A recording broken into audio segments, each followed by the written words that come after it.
now over close to 300 volunteers that we can connect you with based on your question and really get the answers you need. So Stacy, please take us away. Thank you so much. Well, it's so wonderful to have you all here. And I hope that you can fasten your seatbelts because we have a lot to get through in the next 50 minutes or so. And a lot of concern about what's going on with the market, what's going to happen to inflation, impact on tax rates, and more. We're going to be going through all of those pieces today. And don't worry, this is going to be recorded. So if you want to listen again or feel free to share with someone, please do. And if you ever have questions, of course, as Judy mentioned, that is why we have our Savvy Ladies Helpline, the world's largest financial helpline, partnering you with certified financial planners, accountants, experts to help answer your financial questions.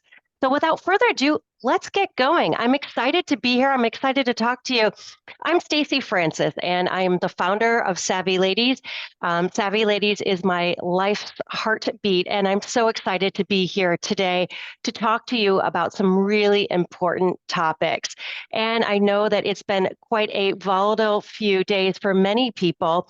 And today we're not going to talk about politics. We're not going to talk about who you voted for, who anyone voted for.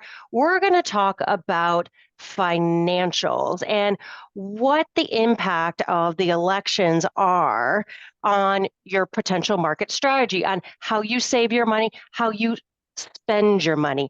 That is what our goal is today. And I want to prepare you, give you the information that you need, that you deserve, and also give you the information to give you peace of mind. So let's talk about this. We've got a lot to go through. We're going to be talking about the market impact of the election, talking about not only what happened after Election Day, which we all remember, but also the bumpiness since we've seen them. We're talking about interest rates, inflation, expectations of mortgage rates, how corporate and personal taxes may be impacted over the next several years.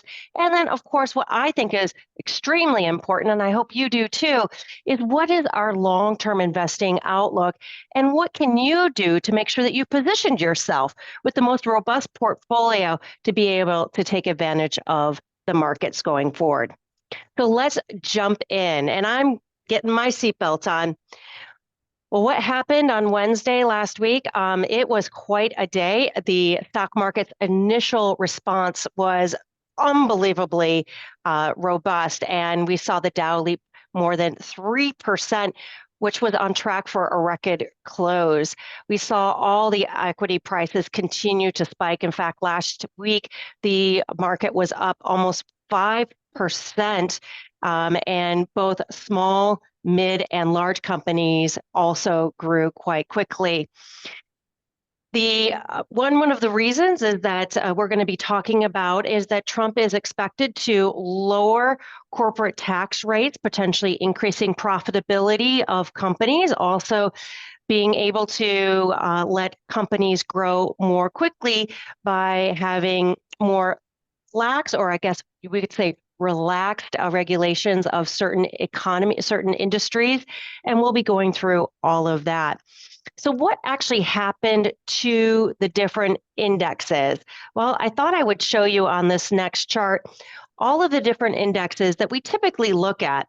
But I think what's interesting too is not only to say what happened to these indexes the day after the election, but what these indexes are, because I feel a lot of people, you'll go to a cocktail party maybe, and they'll talk about the S&P 500, or they'll talk about the Dow, maybe the NASDAQ. But what are these real things? So the S&P 500 is a collection of the 500 largest stocks that trade on the market, and that was up fantastic, 2.5% on Wednesday. It was the best day in nearly 2 years. Now, the Dow Jones, while it is a very prestigious index, it is focusing really only on 30 stocks.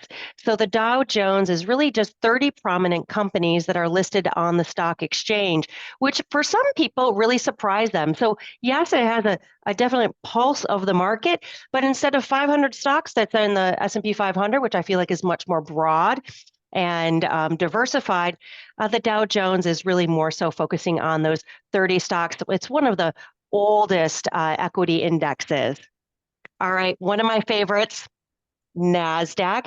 Well, we all know the Savvy Ladies Gala was at NASDAQ just about 2 weeks ago. One unbelievable blowout gala, and a huge thank you to all of you who helped us make that happen. Well, NASDAQ also is known for something else. It's a grouping of more than 2,500 stocks, and most of these stocks are in the technology sector. And you can see, wow, NASDAQ did fantastic, up 3% as well. So small company stocks, the Russell 2000 is a index that is very close to my heart, and it had a phenomenal day. In fact, small company stocks rose more than any of the types of stocks out there. They grew almost by 6% in one day, getting definitely an outsized boost from Trump's potential policy changes. Well, why is that? Well, the Russell 2000 is a stock market index that measures the performance of 2,000 smaller companies. And what we have seen from history is that smaller companies tend to be able to pivot and take advantage of regulation changes or policy changes and have more of a opportunity to really be able to bounce forward to really, I guess, grow and be able to take advantage of some of these more pro-business policies that are expected to potentially be put in place. So what about Bitcoin?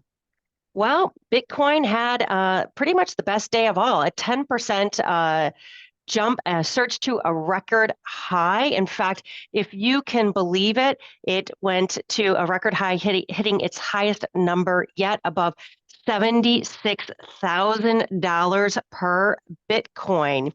And why is that? Well, Donald Trump is seen as being very bullish about Bitcoin. In fact, he was quoted as saying that he wants to make the United States essentially the crypto capital of the planet. Now, what about the US dollar? Well, for those of us that are traveling abroad, you're going to be very happy because the US dollar actually grew, and the spot index was up 1.7%.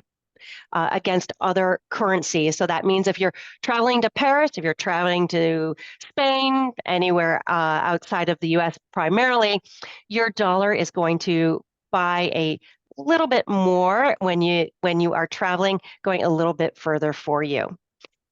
And since then, over the last week, we've seen that there has been definitely some ups and downs. In fact, this week has been kind of a ups and downs week. Almost all of the indexes are still slightly ahead, something that we expected. We expected the market to have a little bit of a pullback and settle down to a more, I would say, kind of normal place. But I have to say, not all stocks benefited as we saw in this last slide. In fact, I wanted to tell you a little bit about some that were outsized rebound, and also some that even didn't do so well and lost money. Well, no one's surprised, but Tesla, it roared forward, almost a 15% return. Elon Musk is really poised to be rewarded for his multi-million-dollar donation to Trump's campaign. As such, savvy stock market investors decided to put their money where their mouth is and take advantage of what they expect might be higher returns from Tesla, SpaceX, and some of the other companies that are owned. And JP Morgan, as well as the entire financial services industry, hit new highs. Why is it? And that is because banks are poised to benefit from Trump's expected lighter regulatory touch.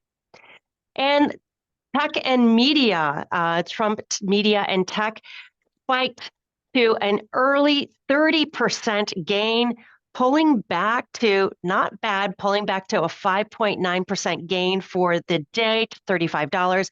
Again, expecting that this stock owned by Trump will be most likely seeing positive returns in the year going forward. But not everywhere, not every part of the market was a gainer that day. In fact, green energy stocks saw some of the biggest declines. You can see Sonova here down by 52%. That is because we expect that Trump will most likely repeal many of the tax credits and incentives that President Joe Biden had pushed through that were very much benefiting this industry, particularly in green energy. So something to know, something to think about as we start to look at the world ahead. And don't worry, at the end, we're going to be talking a little bit more about how do you take all of this information and make decisions about your investor going forward. But before we do that, I want to jump into a really important topic, and that is interest rates. We all know that interest rates are at higher numbers than many of us remember them being in decades. And we did have some good news. In fact, we saw that the Federal Reserve just last Thursday, a week ago, cut interest rates from 4.75% down to 4.5, a 25 basis point or a 0.25% cut. And the voting across all of the committee was actually unanimous. And Chairman Powell noted several times that they're hoping to return interest rates to more neutral levels.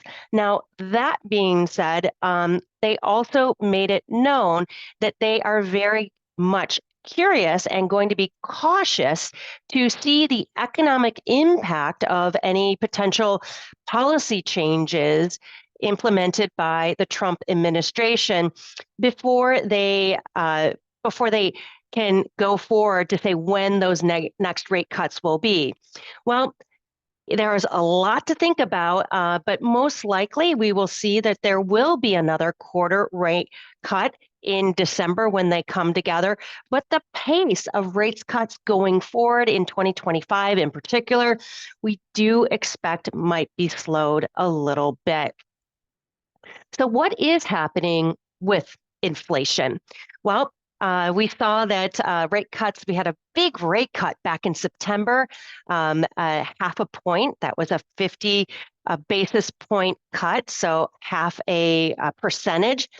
And we have started to see some rates come down, mortgage rates come down a smidge, which is good. And we hope, again, that they'll come down maybe a little bit more from this most recent rate cut. And what you can see here in this chart, which I'll be honest, is a little confusing. The black line is showing you the Fed funds rate, and you can see it coming down. And you saw that little bubble there that I tried to make a little bit more understandable there, September 2021, when we brought it down. And what you can see is that as rates are starting to as rates were increasing, you saw that inflation was starting to come down. And you see that journey starting in January 2022, inflation was starting to be pulled back as we were increasing rates. Now, you may have a question of, well, why is that? And why does the Federal Reserve use interest rates primarily as one of their many, there are many tools, but one of the primary tools to control inflation? Well, I put together this chart, not because I like roller coasters. I'll have to tell you, I actually, I'm not a big fan of roller coasters. I used to be when I was younger, but I'll tell you, I like to be on the sidelines now. I don't think a lot of people like roller coasters with inflation, and we definitely do not like roller coasters with the stock market. But I wanted to show you a little bit about this roller coaster to tell you how inflation and interest rates intersect. What we find is that by increasing interest rates, we can have a tool to help pull down inflation. And why is that? Well, higher interest rates essentially encourage consumers like you and I to park more of their money in money market accounts or high interest savings accounts. You remember those numbers, 5% that we were getting for some people. For a lot of places, it's pulled back to, the high 4s or the mid 4%. Pretty darn good for cash.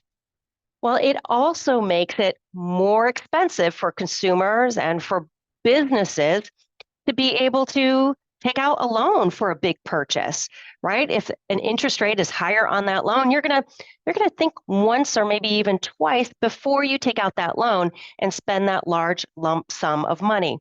So what that means is that we tend to see less dollars circulating in the economy, essentially not as many dollars chasing the same number of goods, causing prices to kind of stabilize and maybe even prices and to come down a little bit. Well, on the other side, how do you, make sure that you're keeping prices stable, but again, not going too high? It's by interest rates and lowering interest rates.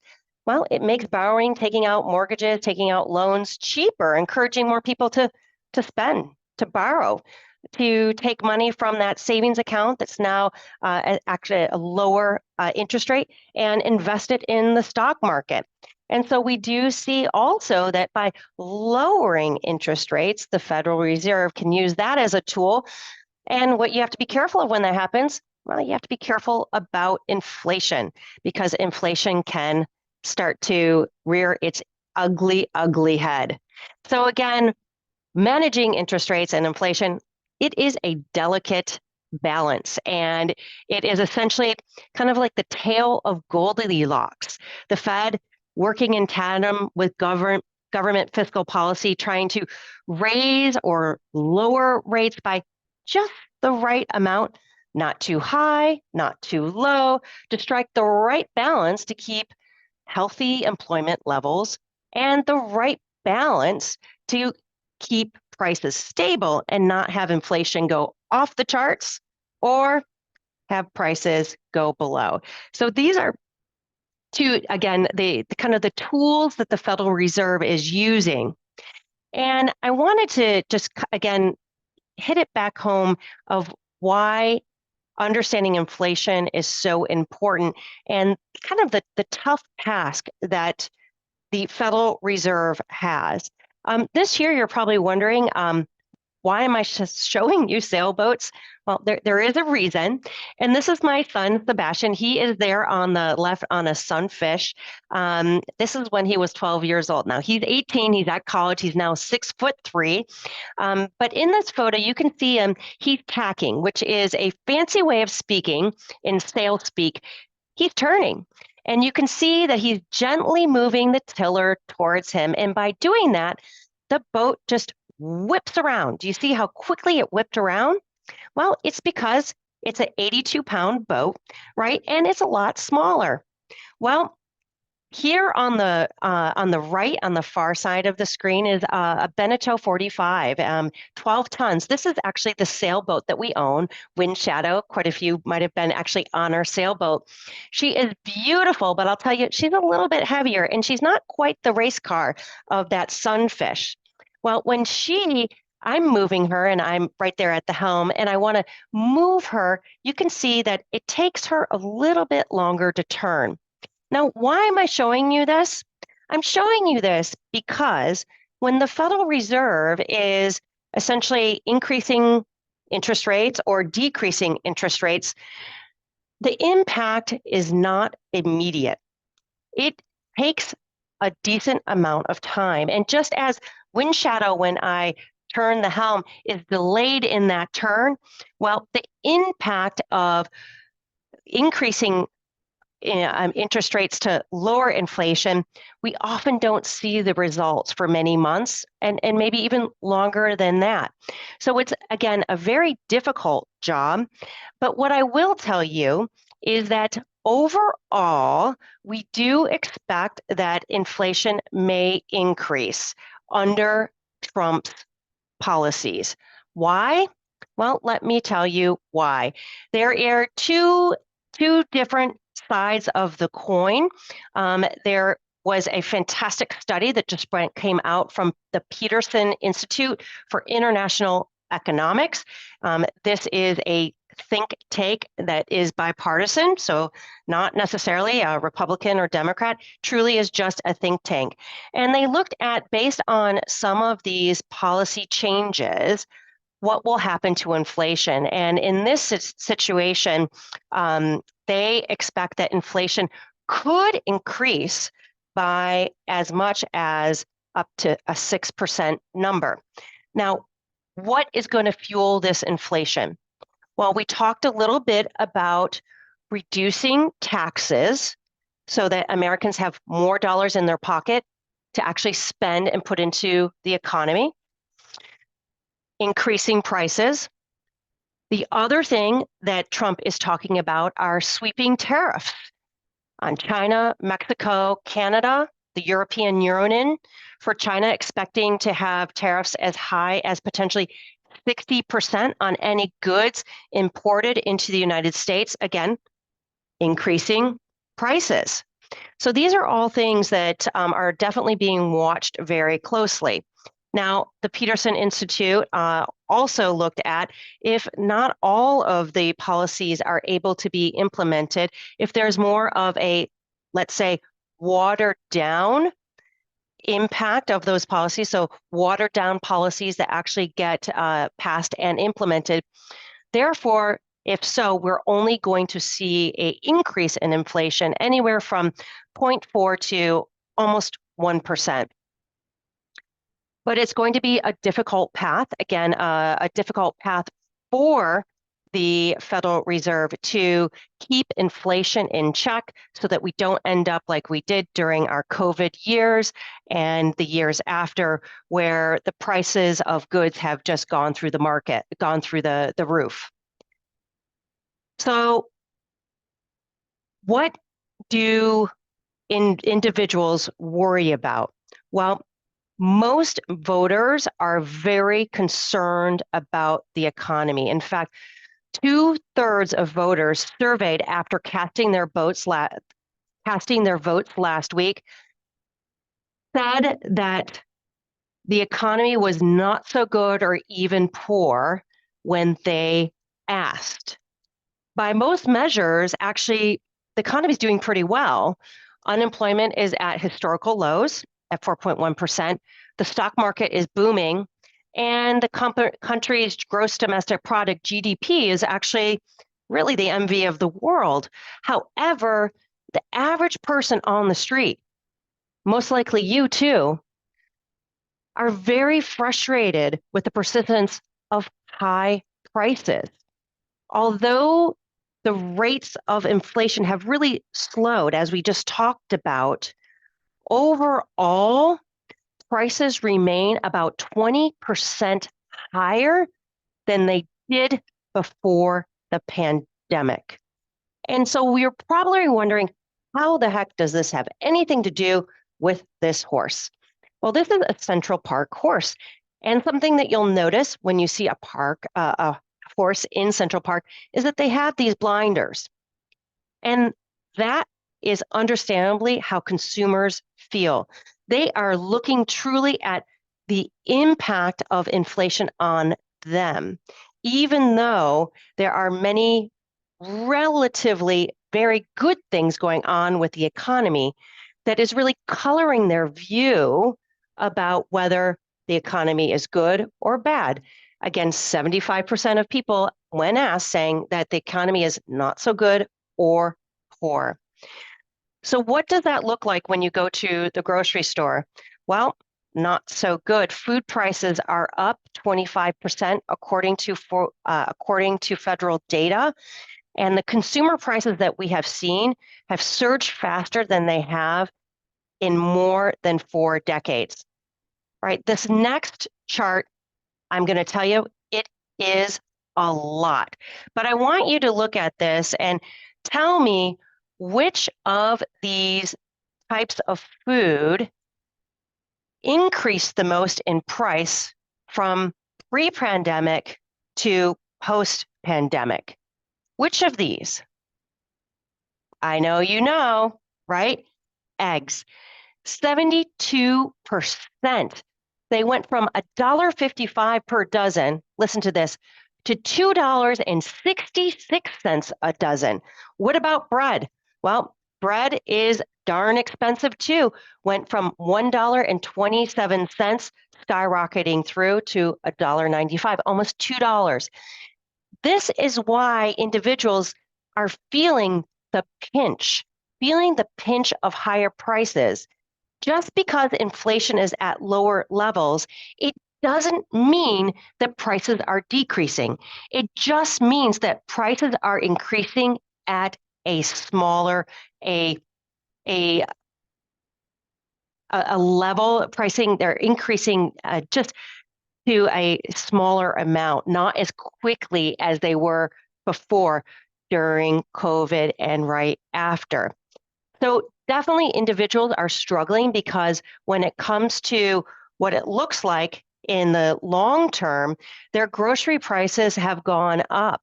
Their housing prices have gone up. And for those of you that have bought a home during this time, most likely you've seen your mortgage rate be higher than you may have expected. And we do know that the Federal Reserve does expect to reduce interest rates in 2025, but most likely they'll be decreasing interest rates at a slower level. And what that means for homeowners, what that means for home buyers and those that are hoping to get a mortgage is that these higher interest rates are going to be difficult. They are going to make home ownership more expensive. And what's very difficult about this is that this is in a broad arena where housing prices over the last several years have also gone up. So not only has the purchase price of a home increased dramatically over these last several years, the mortgage rates to be able to get a loan to buy these homes have also increased. And if you're looking at renting, well, it's a good option, but even rental prices have skyrocketed through the US. This is yet another reason why, when individuals say, how are they feeling about their own finances? They're feeling, well, kind of strapped. They're feeling pinched, and they need their dollars to be able to work harder for them. And one of the ways that they may potentially have a reprieve is lower taxes. Trump, along his campaigning trail, definitely taxes were the one of the number one topics that he spoke about. It was definitely a topic that both sides of the aisle were debating back and forth. But what we do expect, particularly with Trump being in the office, is a Republican-led Congress to go ahead and extend the 2017 Tax Cut and Jobs Act that was essentially signed into policy during Trump's first term. And so what does that mean for you? Well, originally, this very broad set of tax policy changes that overall lowered taxes for individuals and businesses was put in place, but yet set to expire coming up just next year. Coming up on December 31st, 2025, the Tax Cut and Job Act of 2017 was set to expire. And what is included in the Tax Cut and Jobs Act? Well, you can see right here. The standard deduction previously was a little over $16,000, went up significantly. You can see to doubling, almost to $30,000. Again, putting a lot of dollars back into taxpayers' pockets, not even having to itemize, being able to just take their standard deduction and save significantly. We also saw the current 7 tax brackets decrease significantly in the rates. In fact, the top rate before the Tax Cut and Job Act was over 39%, bringing it back down to 37%. And again, we expect that this current 30% number that the highest tax bracket has will be extended, and individuals will continue to save at those higher tax rates. Now, what about the SALT deduction? No, it's not pepper and salt, it's the state and local tax deduction. Well, the Tax Cut and Jobs Act imposed a $10,000 cap on that. And what we are expecting, because it was a very highly contentious between both the Republicans and Democrat supporters, is that there's going to be some negotiating there. There are some legislators that advocate keeping the SALT cap as it is, others for it to be raised to 20,000, even potentially even eliminated, really helping those people who are in the highest tax brackets or the highest tax states benefit the most. But then there are others who say, you know what, it shouldn't even be there. So we will see. You can also see the child tax credit was at 1,000, went up to 2,000. There are some that say they want to see it higher, back to the pandemic era $3,600 cap that was given at that time. We'll see. This is something that, again, we will have it. We know pretty confidently that it'll at least stay at 2,000, potentially might even go higher. Now, what about the deduction for small business? We expect that small businesses will continue to enjoy this deduction and essentially keeping profitability front and center for small businesses, as well as for those people who pay the alternative minimum tax, having a larger dollar amount before the alternative minimum tax kicks in. And finally, for estate taxes, well, those married couples who have estates higher than that 14,000, well, you are very happy because the Tax Cut and Job Act increased that to almost $30 million protected from estate taxes. And we expect that that will be, again, extended, helping those higher net worth individuals not have to pay estate taxes. So what does this mean for you? What does this mean for your pocketbook? That's what this next this next kind of summary tells you. Most likely, these cuts will be extended. So you will continue to enjoy both lower tax brackets, higher credits, higher deductions. There's also a potential for tips, overtime, and even Social Security not having tax on that. That was one of the things that was brought forward during Trump's campaign. We expect that lower tax bracket for corporations to enjoy that continuing. And we do also expect tariffs to increase, as I mentioned, even up to 60% on goods imported from countries such as China. And the number of dollars put in your pocket, well, it depends on what your income is. For those families who are earning $81,000, you can expect your income to go up by $1,700. Now, what about those who are earning more? A family earning $1.8 million is expected to have their income go up by $50,000. And what does that mean on a percentage basis? Well, the middle income family at $81,000 expects their income to go up by 2%. The higher net worth family enjoying a $1.8 million income can expect their income to go up by 3%. So according to the Penn-Wharton budget model that produced these numbers, individuals who are higher net worth individuals are more likely to benefit from these tax cuts than even middle income individuals. So something interesting to know, not something that you would expect, right? At least I know that's not something that I expected. All right, we've gone through a lot.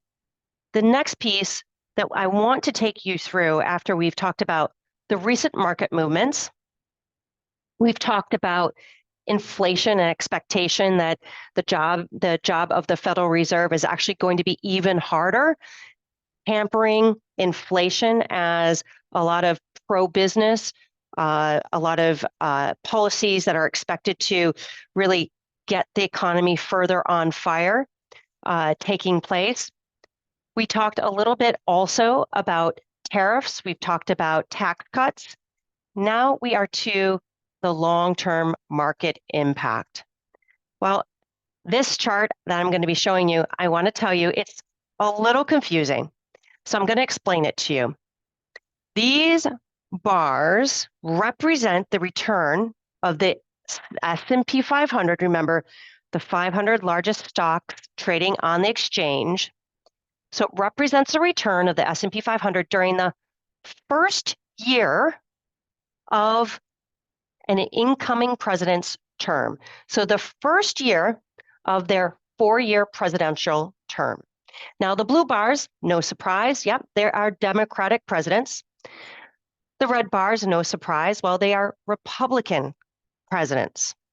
And on average, what you can see here is that Democrats have returned a little over a 20% return their first year of that 4-year presidency. And Republicans didn't do too shabby either. Republicans had a pretty, let's go back. Republicans had a return of a little over 12%. And yes, it's very clear that historically Democratic presidents have outperformed slightly their first year. I don't know about you, but I don't know of many investors who would ever complain about a more than 12% return. The reason why I'm showing you this is I'm trying to make the case that Democratic and Republican presidents can be good for the economy. And the economy and the market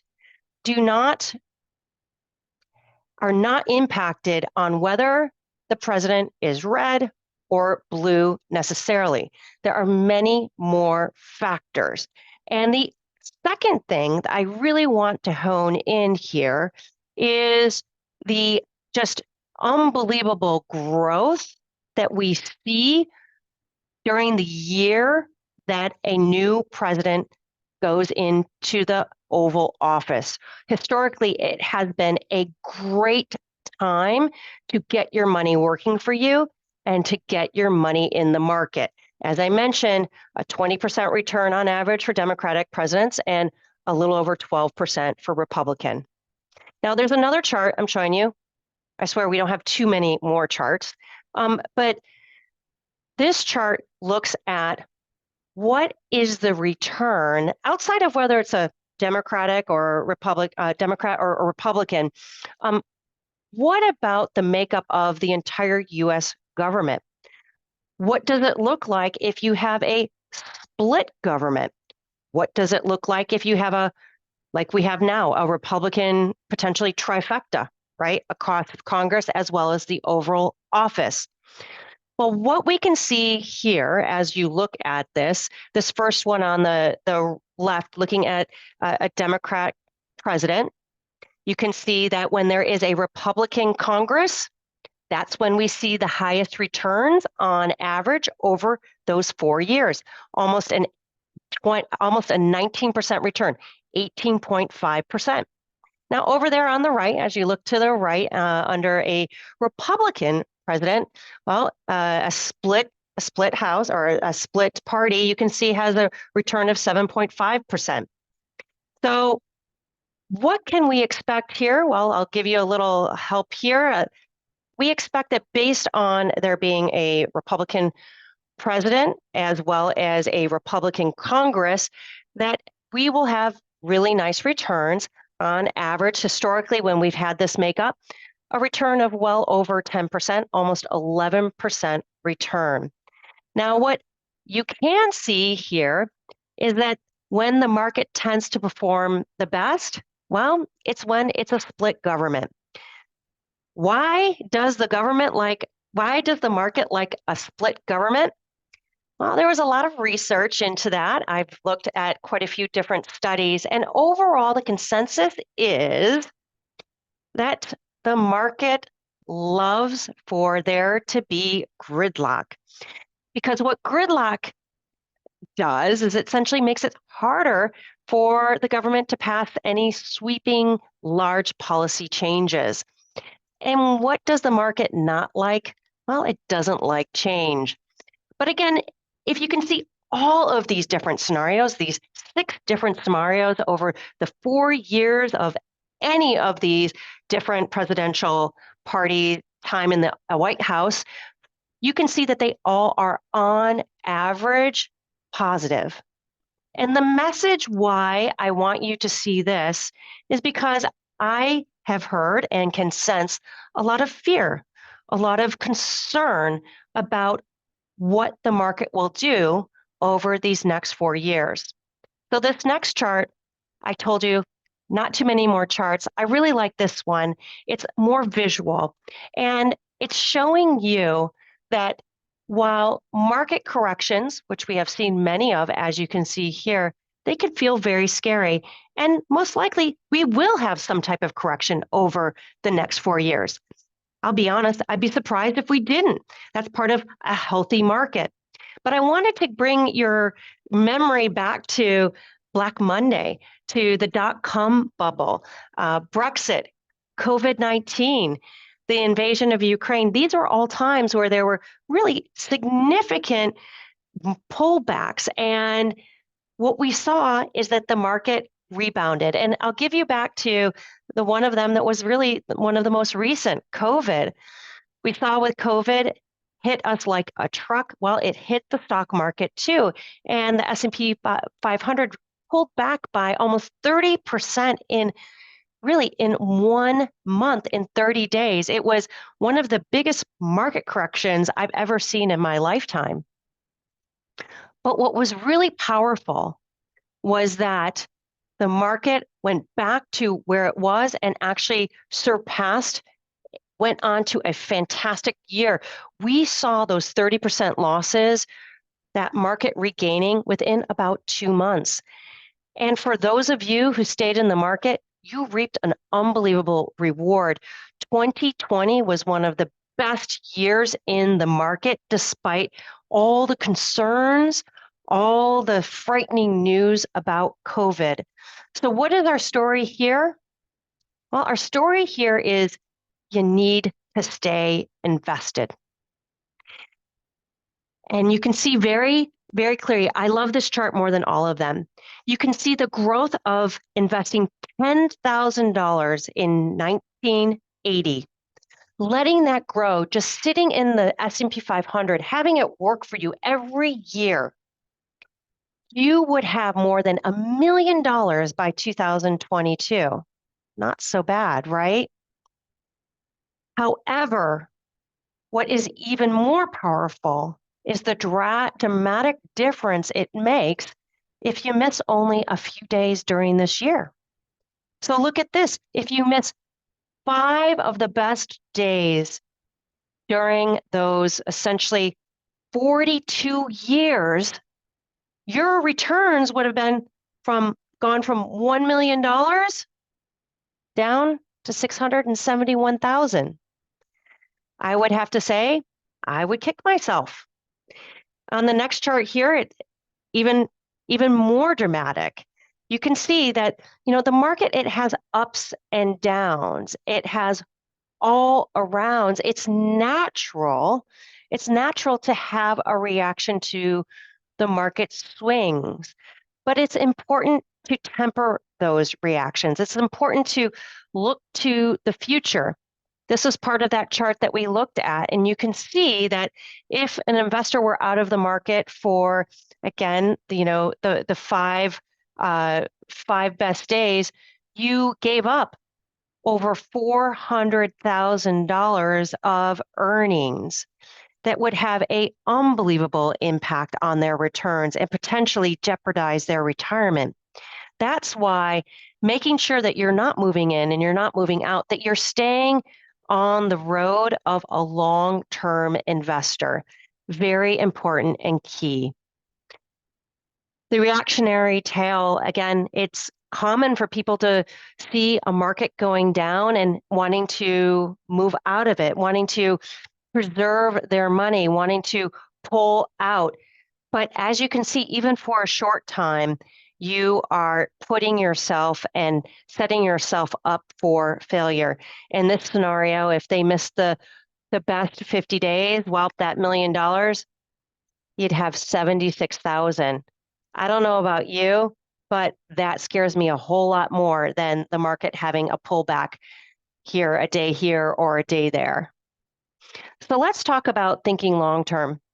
Thinking long term is really about staying invested through the market's ups, through the market's down, to give you a better chance to achieve your long term goals.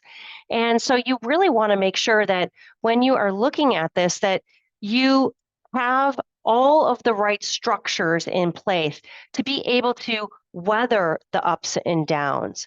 And there are a few things that will help you maintain your composure.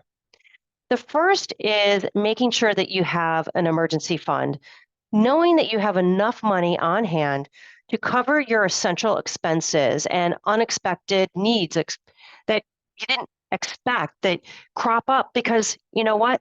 They all do.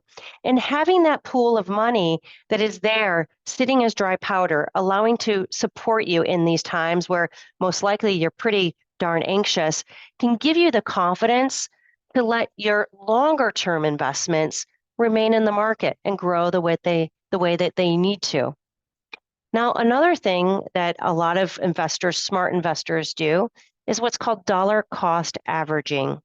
Instead of putting a large lump sum of money in the market all of once, dollar cost averaging involves someone who invests a portion of that sum on a regular schedule. Usually it's monthly, regardless of whether the market is up that day or the market is down.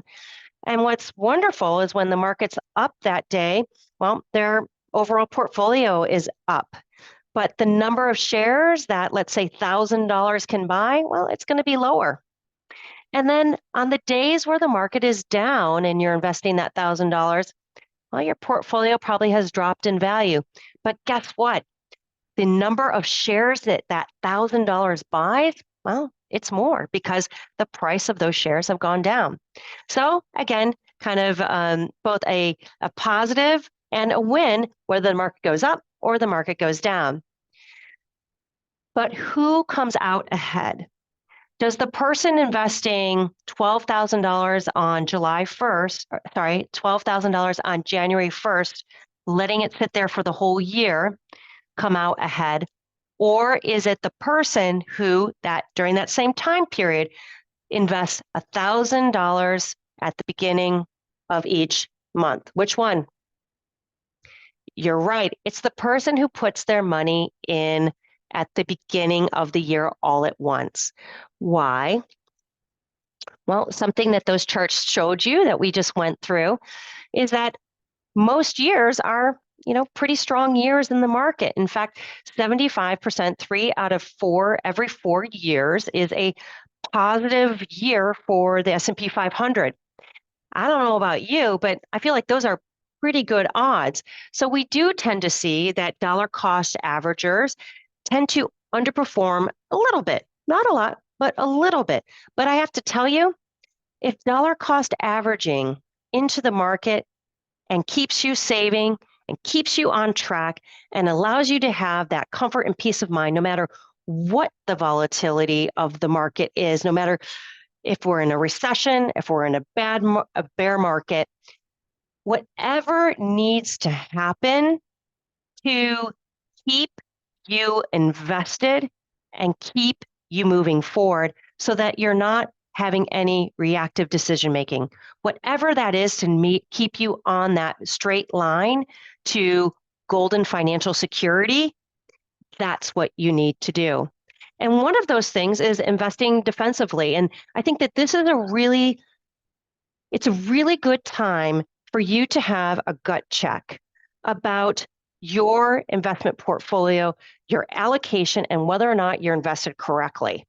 And so maybe you need to diversify and have a 10% that you have invested in stocks moved over to bonds to give you a little bit safer portfolio, give you a little bit more essentially cushioning. It's really important to make sure that you have the right allocation so that the volatility that you see, again, doesn't knock you off your rocker and doesn't want to make you pull your money out and run for the hills. Well, maybe you also want to work with a professional. And there are many fantastic financial advisors. We're going to be talking about the helpline in about literally 2 minutes. This is my last slide. The helpline is a wonderful resource, absolutely wonderful resource for a second opinion about how am I invested? What is my risk? Is this right for me? Am I going to be able to achieve my goals based that I need based on this portfolio? And then this is the final one, the most important thing. Guess what? Don't watch the market. Live. That is what it's about. Individuals who watch the market on a day-to-day basis, they don't outperform. In fact, they tend to underperform because the fear, the anxiety that creeps up when they're seeing these market downturns, well, they're tuned into the TV, they're reading the news, and it can cause a lot of anxiety. But not for the person who's out for the hike, who knows that their portfolio is doing well and that it's allocated in a robust way that's going to support them, not only in good times or bad, not only whether it's a Republican or Democratic or split government, they're invested the right way. So I've gone through a whole lot of information. I hope that this was helpful. I want to tell you a little bit more about the Savvy Ladies Helpline and particularly introduce Tracy, who is our helpline coordinator. And Tracy Wheeler is a magician. She is able to put two amazing people together. That's Savvy Ladies Volunteer and you who might have questions about anything. It could be retirement, it could be budgeting, it could be credit card debt, or what we're talking about today, saving. So do you want to jump on in, Tracy? I do. And while I'm saying that, Stacy, there are two questions in the chat if you'd like to take a quick look at them. Yes, so we welcome you. I put in the chat the link to our Savvy Ladies free financial helpline for women. Just a reminder, everything that we offer here for you is absolutely free. So please check out our courses, our blogs, our recorded webinars. But most importantly, come to the helpline and ask that financial question. Don't be afraid. Don't be worried. We have the most amazing volunteers. So absolutely. And thank you, Stacy. This has been absolutely amazing. I've learned so much, but I'm going to turn it right back to you to see if you want to answer some of those questions. Got it. Some great questions. First question, I'm 67. Do I collect Social Security today or do I wait till age 70? Well, every year that you wait until age 70 from your full retirement age, your benefit goes up by 8%. Well, that sounds pretty good, but for some people, they're worried that the Social Security system, that there might be cuts to their benefits. Well, I have to tell you, it's not a concern that I have for you. If you're age 67, you're talking about potentially holding off for another 4 years, most likely your benefits are going to be exactly as they are in place today, and they will continue to go up 8% each year. There are a lot of naysayers about Social Security, and for individuals who are age 50, like myself, or even younger, it's probably not going to be the same system, the same luxurious amount of benefits that currently people provide or are having. But most likely these next 4 years, unless a president wants to commit political suicide, they really do not want to cut benefits to Social Security recipients, also based on our population as one of the largest demographics to vote for them. So I think that you're okay. It's not something that I would worry about for you. Now, for all of us other people, well, Social Security will be there for us. But again, it's probably not going to be to the tune of what we see today. So it makes it even more imperative for you to be able to protect yourself and plan for your own future. Now, another great question that came up, well, all these tax cuts sound great continuing and potentially new cuts, as we talked about, potentially not even taxing Social Security or tips or overtime. What does that mean for our federal deficit? Well, Trump, as part of his campaigning, has said that he is going to attack the deficit and has very much vowed to reduce the deficit. But it is a little bit like 1 + 1 equals 3. We know it doesn't equal 3. We know it equals 2. And so if we're reducing the amount of revenue in the government, it makes the deficit, paying down the deficit, a little harder. So I have to tell you that at least for me, the jury is out of how we can expect that deficit to really be cut down significantly over these next 4 years, while, significantly also reducing taxes. So that's something that I'm going to really watch myself, and we'll see. We'll see. A question: would you tie some money up in a 3-year CD at 4%, given that you mentioned that inflation may increase over time? Good question. So if you have cash that is parked for short term, I'll tell you 4% is a good number. We're seeing 4%, maybe 4.5%, not really seeing the 5% that we used to see. We don't expect that interest rates are going to necessarily go up anytime soon. If anything, we expect this slower trend of interest rates being reduced to continue. And what does that mean for that CD or that new CD you might invest in, or money market, or high yield savings account? Well, we expect that those interest rates are also going to come down. So locking in a 4% for 3 months is pretty darn good. And a question: would you recommend people do home investment at this time? That's a good question. There's actually some great data out there as far as what are the most lucrative types of home investment, refurbishment, renovations to make. We find that the best return on dollars are typically doing bathrooms, are doing kitchens. Those are the things that we tend to get the most return on investment. If you're planning to stay in your home, it may make sense for you to go ahead and make that investment to enjoy, definitely to enjoy. But if you're doing it just to make a dollar quick, it may not be the right thing. The best person really to talk to in that situation is to talk to a realtor in your area that knows the real estate market and can tell you whether or not a $50,000 or so investment in renovating your home, in the bathroom or the kitchen, or maybe it's the living room, what the best return on investment is for you. Question: do you expect the RMD age to change again in the near future? So something that some of you may have noticed, depending on when you were born and what your birth date was, the RMD, required minimum distribution age, it moved from 70 and a half out to further ages. Do we expect it to go any further? I don't. There may be some others out there. And what essentially being able to collect at a later date does is it allows you to have your money grow in that 401k, in that IRA. But what it does as far as impacting the government is that it pushes the can down a few more years until they get the revenue that you owe them on the taxes due on that money. Because every dollar you take out from a 401k or an IRA, well, you're going to have to pay taxes on that.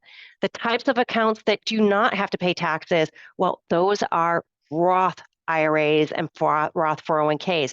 If you have any questions about those, we have over 250 courses that are FINRA approved right on the Savvy Ladies website. They're all self-paced, they're all free, and we have some fantastic ones specifically about investing, the different retirement vehicles, and figuring out which one is the one that's right for you based on your goals, based on your tax rates. So I know that this was a lot. If you have any questions, I know we're coming right up to time.